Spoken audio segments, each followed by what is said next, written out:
Good morning.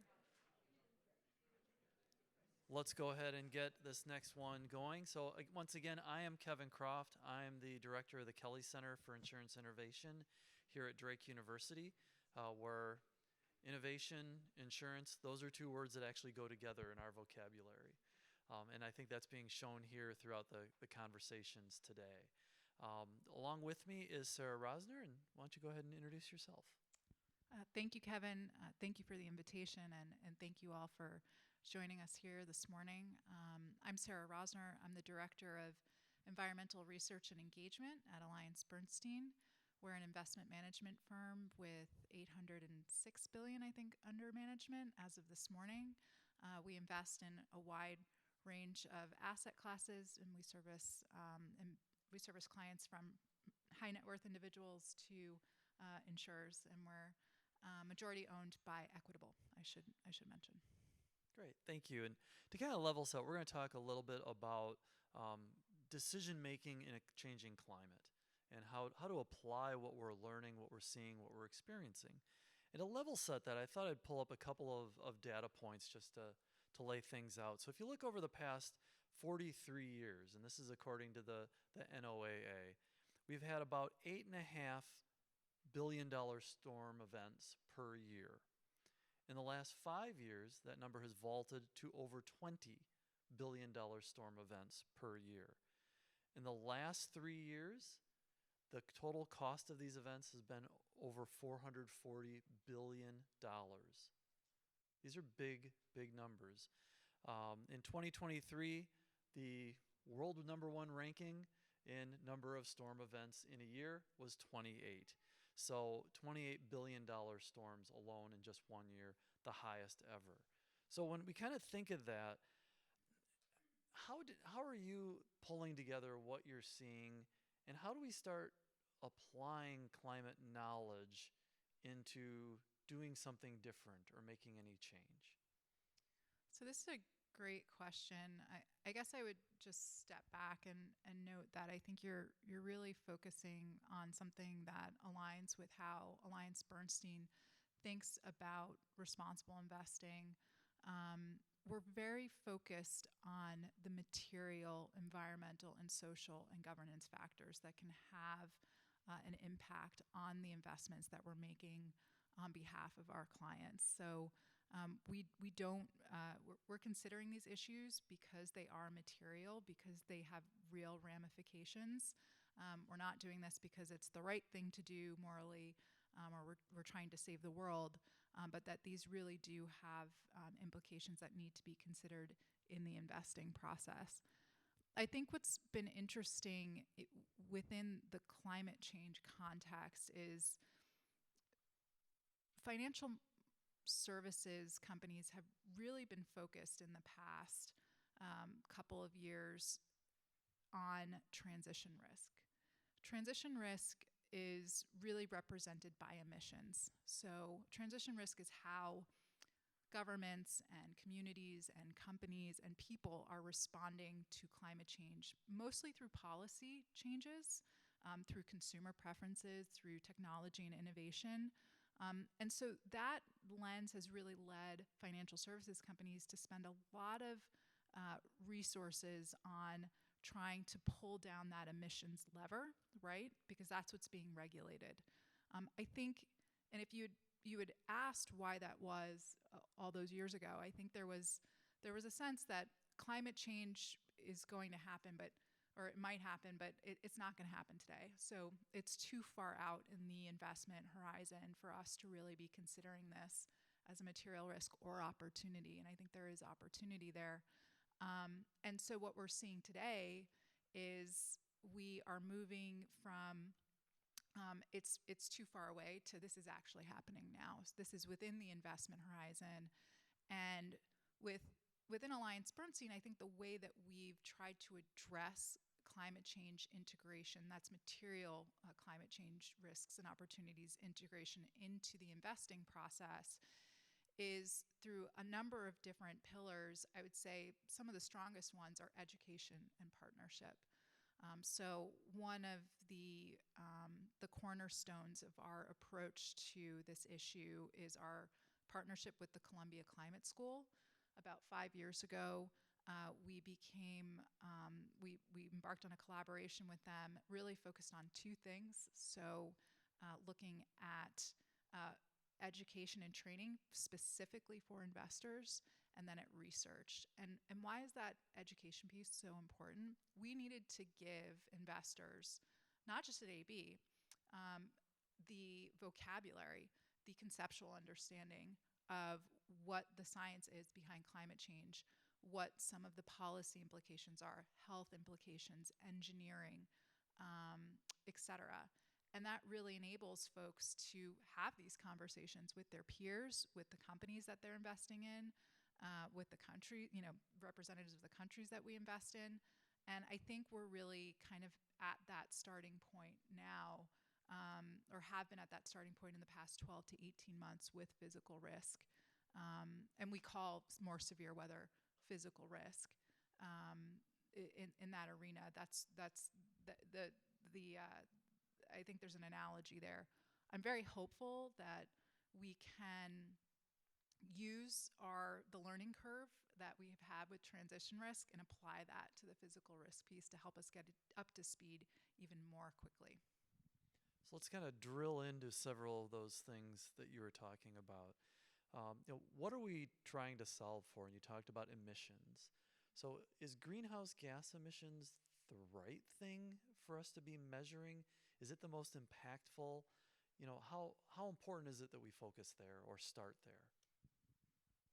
I think we've tended to focus there for a couple of reasons. Number one, because as I mentioned, historically, the view had been the physical risks from climate change are too far out into the investing process. And so focusing on emissions is the lever that we want to pull down on in order to try to avoid some of these more severe weather impacts. I also think that there's some degree of convenience here. So emissions are measurable. They're global. There's also a global target in terms of what scientists and policymakers and global decision makers have deemed we need to stay within. That's 1.5 degrees to avoid some of the more severe impacts from climate change. So there's a target that everybody understands. I think with physical risks, it's so local. We're starting to think of this through now, but there is no 1.5 degree equivalent for target for physical risk. Physical risk manifests in so many different ways.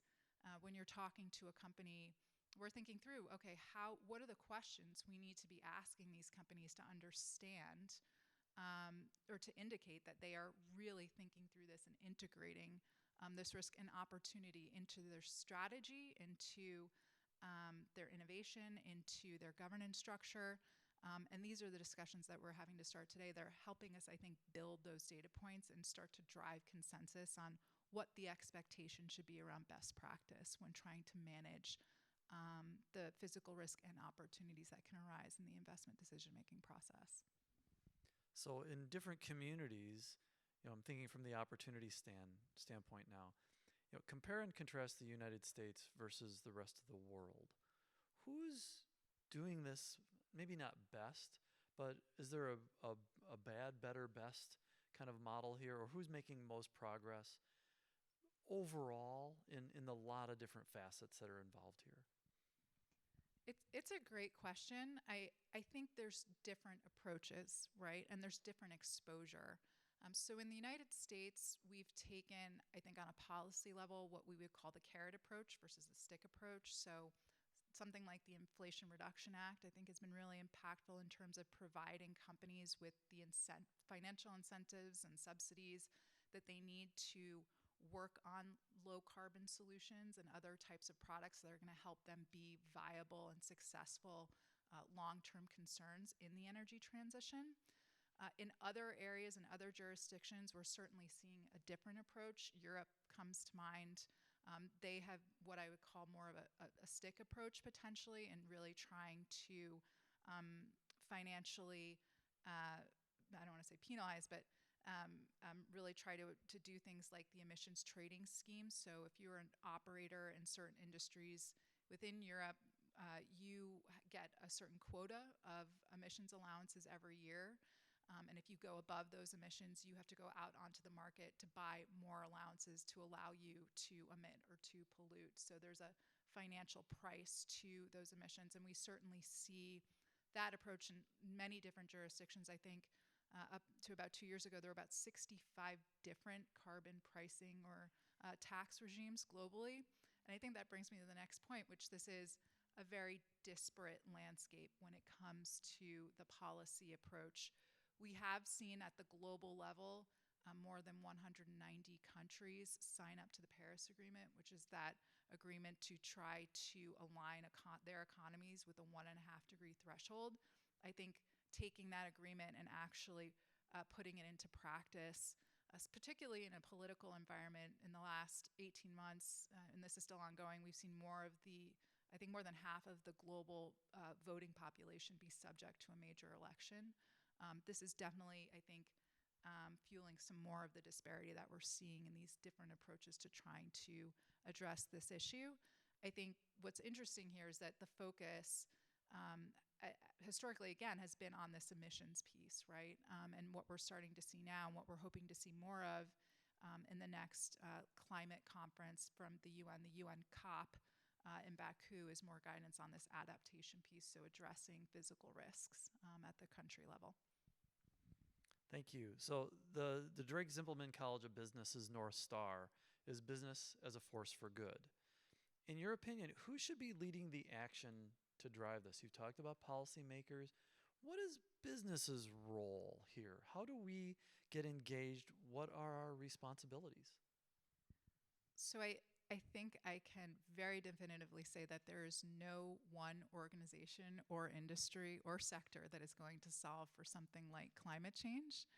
And this is no pun intended, but it's going to need an ecosystems approach to trying to address this.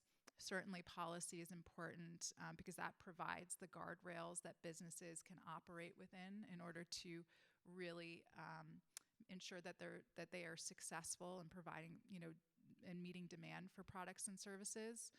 And I think that there's, we've talked about the role of education. We're sitting in a university. We need more folks that have sustainability skills, not just within finance and insurance, but in the companies that we invest in the countries that we invest in, as being more of a basic skill that you bring to the table versus, a nice to have. And I think that goes to the point that we're making about, not just addressing risk, but really looking at this as an opportunity for businesses to innovate, to invest in research and development, to really put products and services on the market that will help them be successful in the energy transition, but also be more resilient in the face of some of the more extreme weather that we're seeing. So when you think of, we're across nations, you're talking about ecosystems. How do businesses compete against each other? How do they work together to solve the same thing while also competing against each other? This is a great question, and this is where I think sustainability professionals have really, they really shine in a lot of ways within industry and across sectors. So I think to solve a lot of these issues, we see a lot of collaboration between what we call non-traditional partners, whether that's competitors or otherwise. For AB, I think that partnership with the Columbia Climate School is an example of that and goes back to the comment around there is no one single organization, and we're going to have to really think outside of the box to help identify solutions and opportunities, as well as making ourselves more resilient to the future. So this is going to sound kind of strange, but as the Director of Environmental Research, I'm also the resident oil and gas analyst on our responsible investing team. And this is an area where we actually see a tremendous amount of collaboration within the oil and gas space.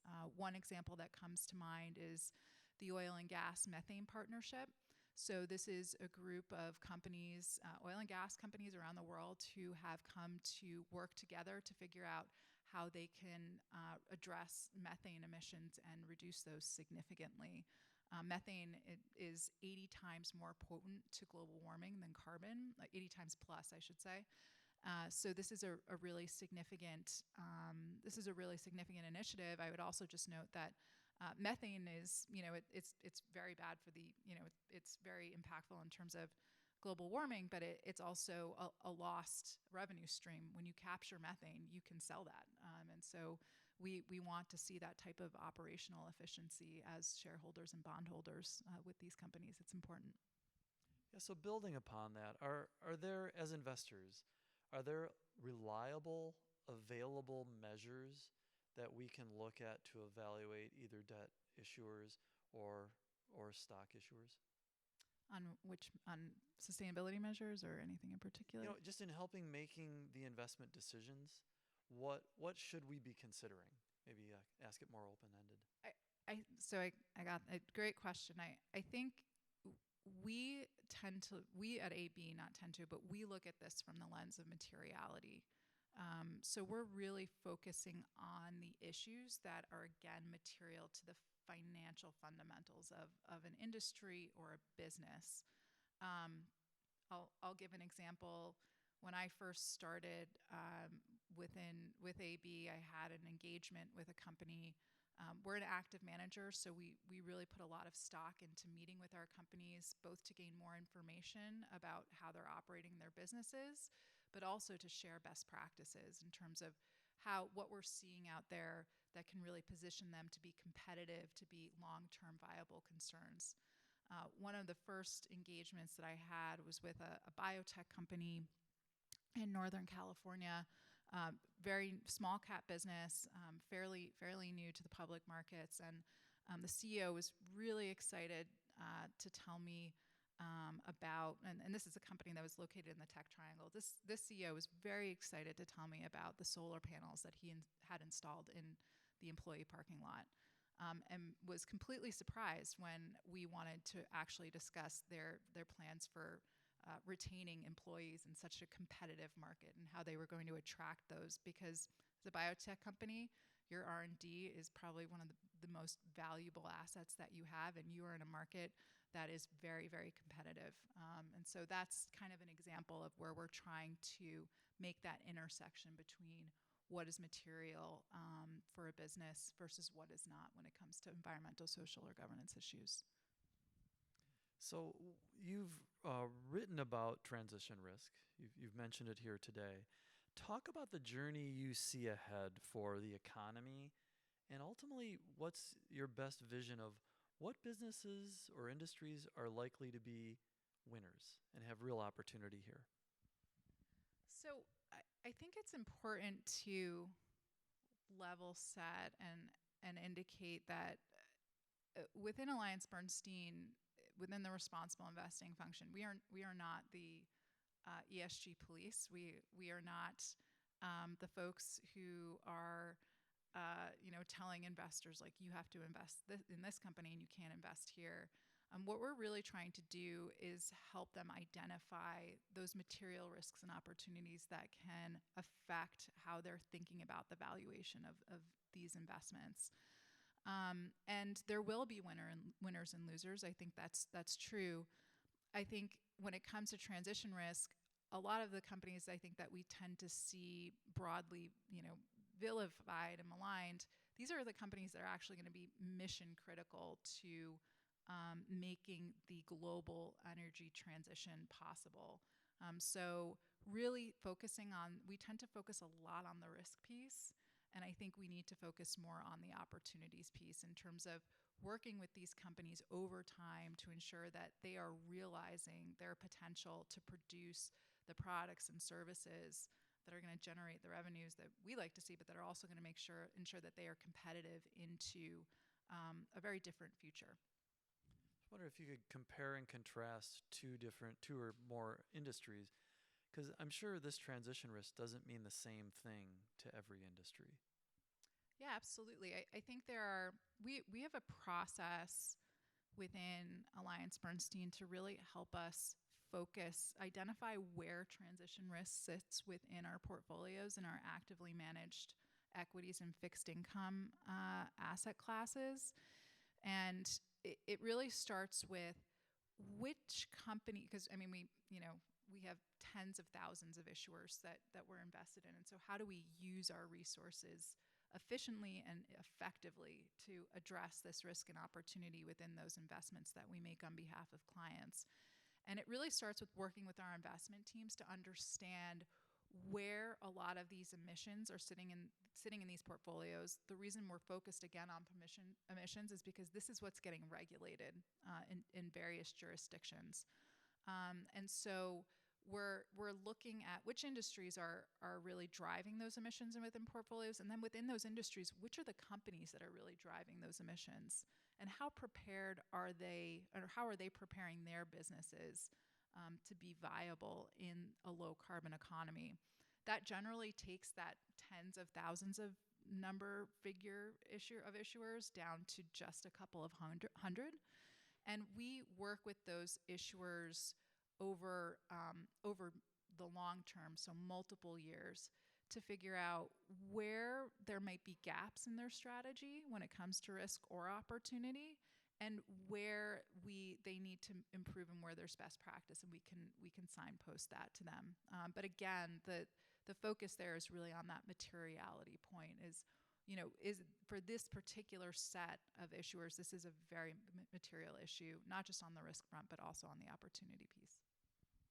So along those lines, what is likely to change with regards to spending, jobs, industries, either rising of some that might be kind of nascent today that will be very meaningful in the future, or some that are going to go into a kind of a climate secular decline, if you will? Do you have any examples of those? I mean, look, I think you're really touching on something that we call the just transition. So this is an energy transition that really takes into account the social externalities of the energy transition. We often engage with companies across the world, particularly in emerging markets, on how they are positioning their workforces to be viable in their next iteration. That includes training, that includes working with universities. This is why these opportunities are so important to us. It also involves working with local communities, so understanding for companies that have big infrastructure, what does their community engagement look like? Because that has real implications on their license to operate. And if you're not operating, you're not generating revenues, and we're not making money as your shareholder or your bondholder. So these are really important considerations. So shifting, since a lot of these people here are involved in risk management and the insurance industry, what role do you see the insurance industry playing as we go through this transition? I'm kind of thinking here, similar to like risk management techniques we might have to reduce employee injury, the frequency and severity. Is there some kind of partnership that the insurance industry can play to help with this transition, guide, as you said, share best practices, things like that, kind of taking the role that you're doing and take that mantle and run with it? Oh, insurance is mission critical, I think, and the spotlight, because there's been this shift from the focus on transition risk to more of a focus on physical risk from climate change. We are really starting to spend a lot more time thinking about the role of insurance. I'm not an insurer, so I would be hesitant to say, to kind of indicate what the solutions are. I think there are other experts in this room who are much better spoken on this issue. But for every what is insured becomes investable, right? So I read a statistic recently that indicated for every dollar of an asset that gets insured, it generates something like $30 of capital flow. So insurance undoubtedly has a role to play there.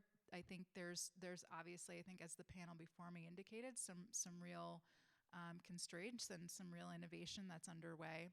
I think what's really interesting that we're starting to hear more about, and I think the panel also indicated this, is this concept of risk sharing. So insurance is not going to solve everything. I think we're really starting to hear some more discussion around who can take risk across a value chain. So are there suppliers that can do this? Are there contractors that can do this? Are there even customers that can take pieces of risk off the table?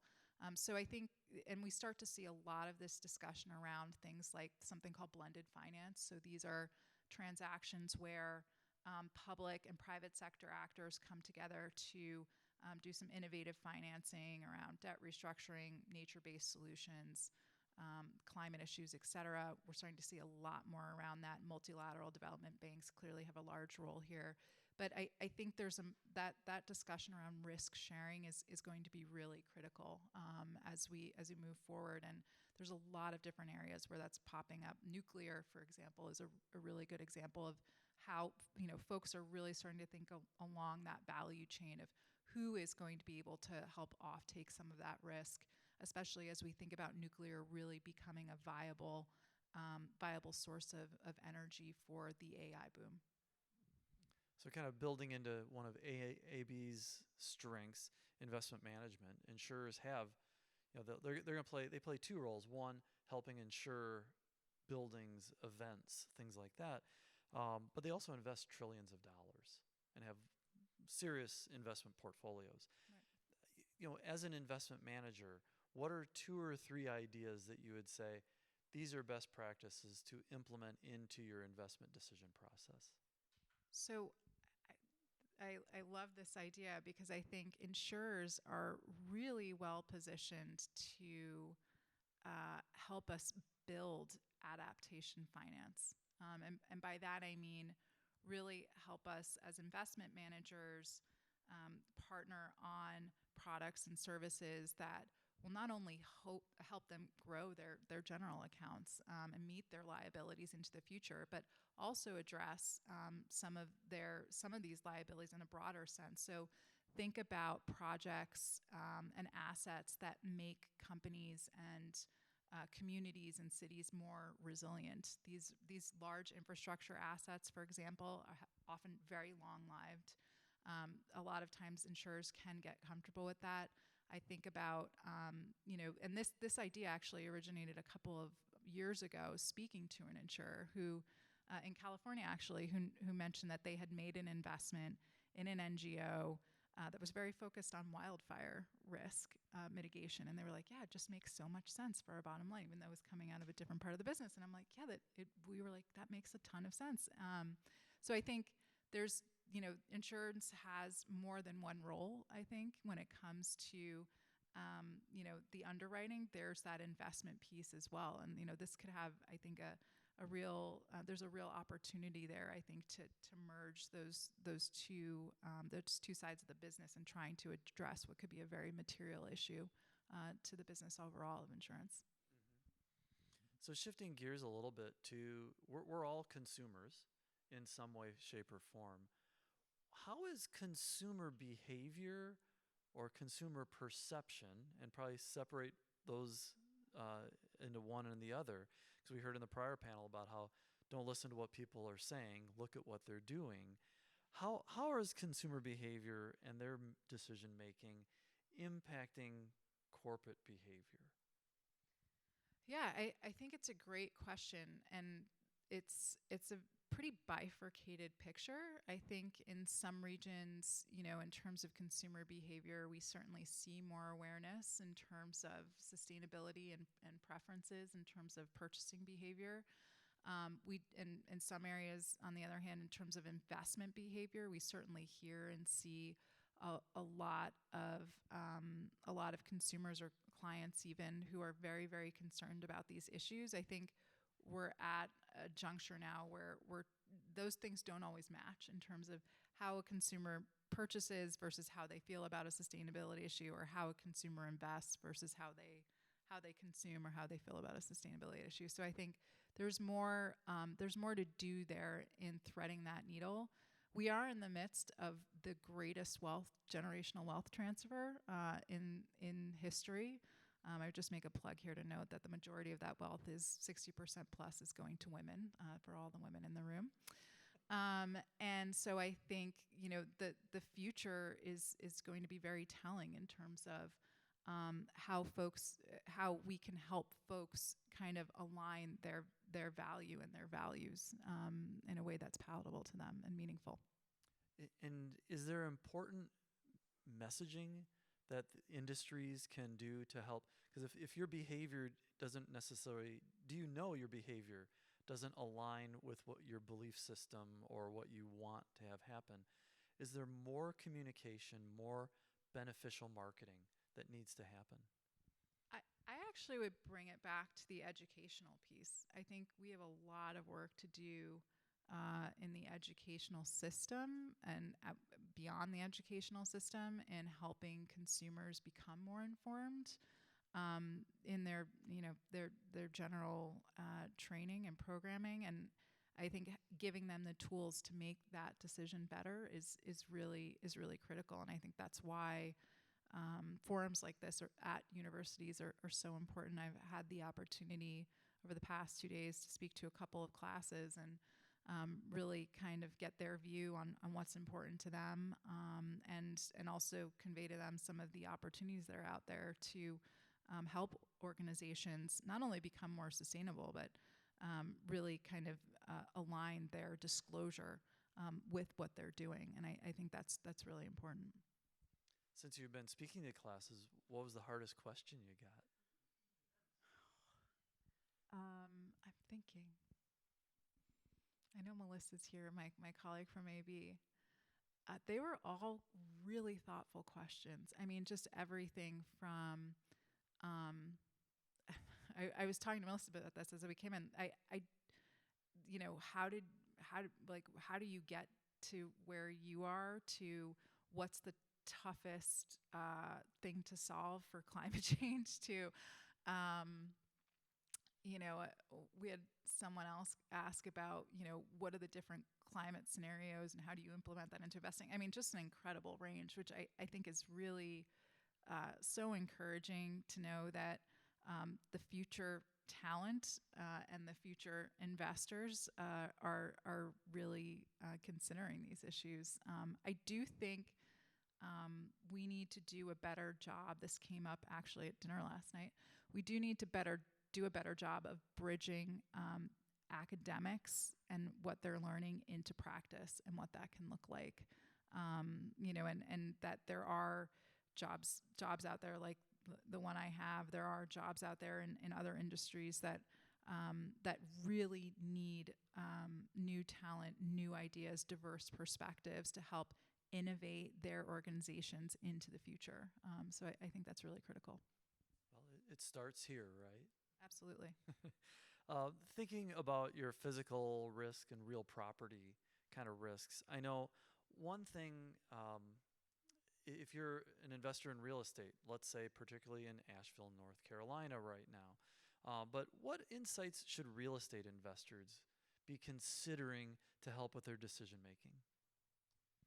Look, I think if we had a very similar question from the students, I think it's important to step back and realize that there's a spectrum of different risks and opportunities that we consider in any investment in any sector. And I think really taking that materiality lens. So what is the issue or the potential risk and opportunity that's really going to potentially change a cash flow?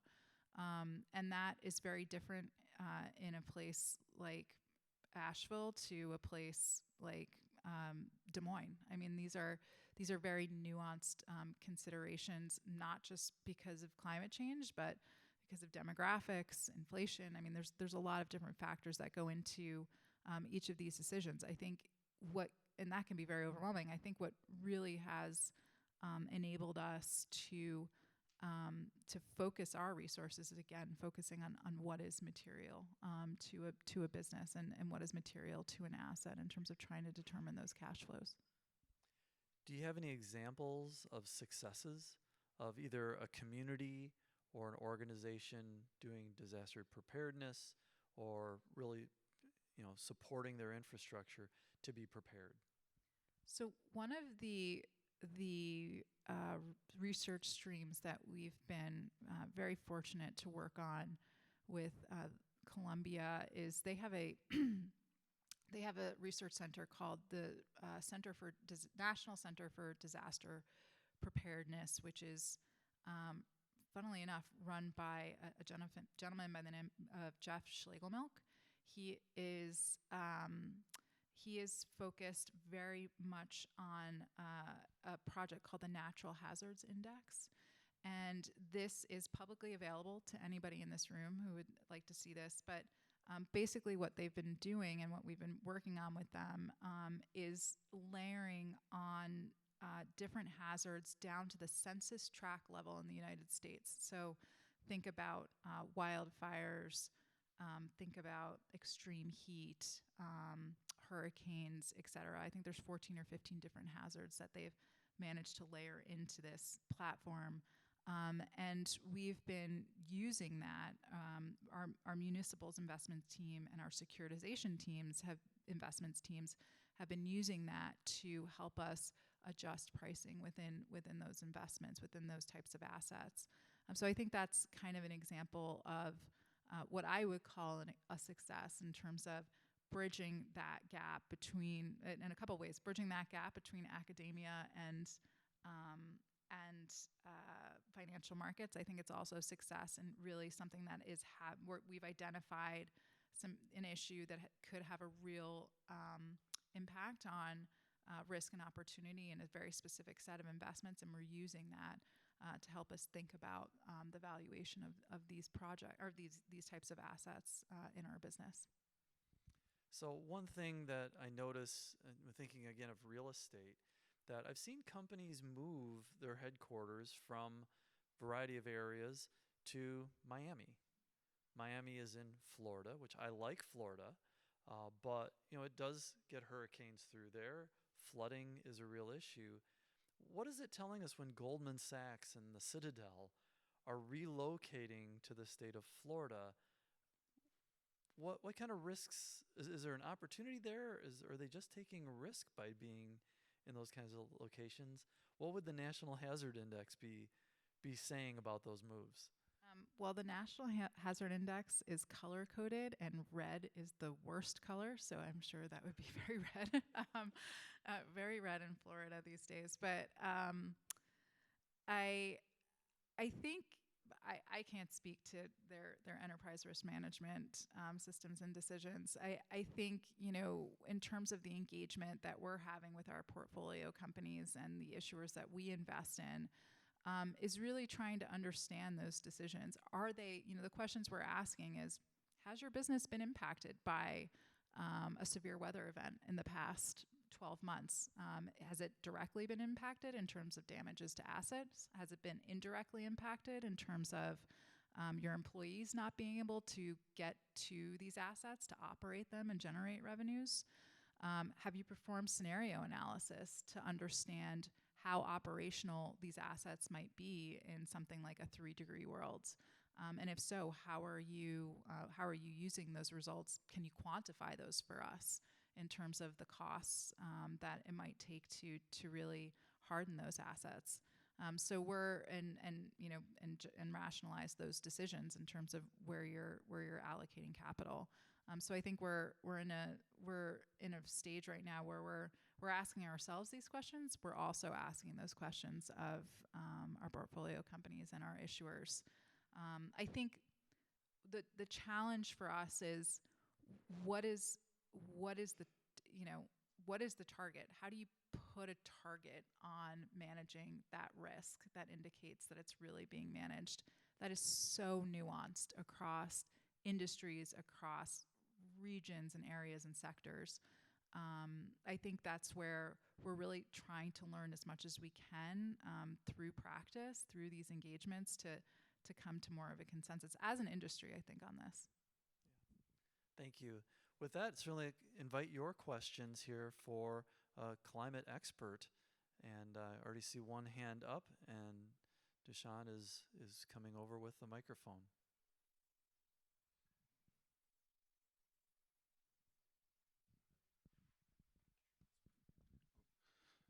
Chris Draper with Mead here in town. One note on your comment with respect to insurance providing value in ESG. There's a piece of legislation being floated that may come up here in Iowa that would allow banks to reduce the risk of their investment in resiliency offsets, credits, carbon, soil, water. If they're insured, they can actually, the potential of the legislation will allow them to actually book it at that insured value, which should be able to massively help a lot of those pieces. Question though, how would you view beyond carbon issues and value them? Or how do you look at those? Like, for example, in Iowa, we're 1% of the nation. We produce 55% of the New Mexico dead zone. Probably not incoincidentally, we also actually lead the nation in cancer, right? Which may or may not be associated with the fact that we also provide a lot of dead zone. How would you help define the values and the pricings associated with those beyond carbon risks? And how do you view that within your overarching strategy? So I think another area, this is a great question and very powerful data points that you mentioned there. I think an area that we are, financial services in general is becoming much more focused on, it's very timely, is the risk and opportunity associated with biodiversity and nature.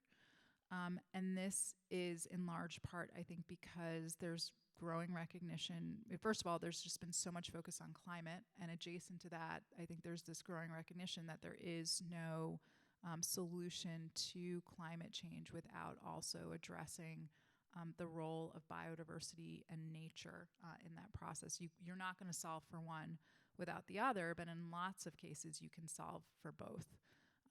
So the largest sequestration of carbon are natural sinks, whether that's tropical forests or the ocean.